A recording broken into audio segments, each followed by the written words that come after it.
ئەم کاتان باش بەڕێزان بڕگەی ڕۆژنامەوانیتان پێشکەش دەکەم و گرنگترین مانشێت و هەواڵی ئەمڕۆی میدیاکانی جیهانتان بۆ دەخەمەر و بە ڕۆژنامەی نیویۆرک تایمزی ئەمریکی دەست پێ دەکەین کە تێیدا بڵاوکراوەتەوە هەوڵەکانی فەرەنسا ئۆلاند بۆ بەدەستهێنانی پشتیوانی زیاتری نێودەوڵەتی بۆ ڕوبەڕووبوونەوەی داعش بە تایبەت لە دوای هێرشەکانی پاریس وای کردووە وڵاتانی ئەوروپا بەشداری زیاتریان هەبێت هەرێکە لە بەریتانیا و ئەڵمانیا بەجددی هەوڵدەدەن هەنگاوی نوێ تاقی بکەنەوە بۆ بەدەستهێنانی پشتیوانی زیاتری حکومەتەکانیان بۆ دەستێوەردانی زیاتری سەربازی دژ بە داعش لە عێراق و سووریا.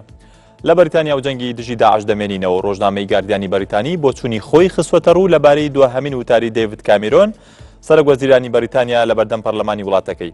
ڕۆژنامەی گاردیان بۆ چوونی وایەکە سەرۆکوەزیران بە ڕوونی مەترسی داعشی خستوەتە ڕوو، بەڵام بۆ ئەنجامدانی هێرشە ئاسمانەکان لە سووریا پێویست دەکات ڕوونکردنەوەی زیاتر هەبێت بەر لەوەی دەنگ لەسەر پرۆژەکە بدرێت لە ناو پەرلەمانی بەریتانیادا.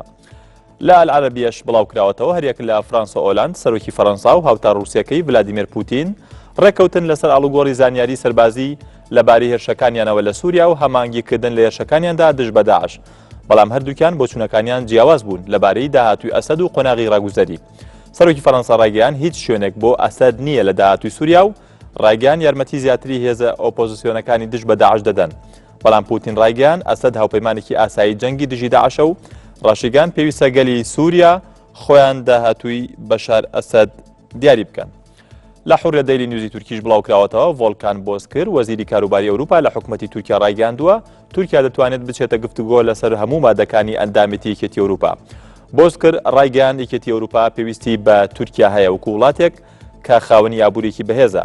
ئەندامانی یەکێتی ئەوروپا دەتوانن لە تورکیاوە بەرهێنان بکەن و تورکیاش بازارێکی گەورەیە بۆ وڵاتانی ئەوروپا. بڕگەی ڕۆژنامەوانی پێشکەشکردن کاتێکی خۆش.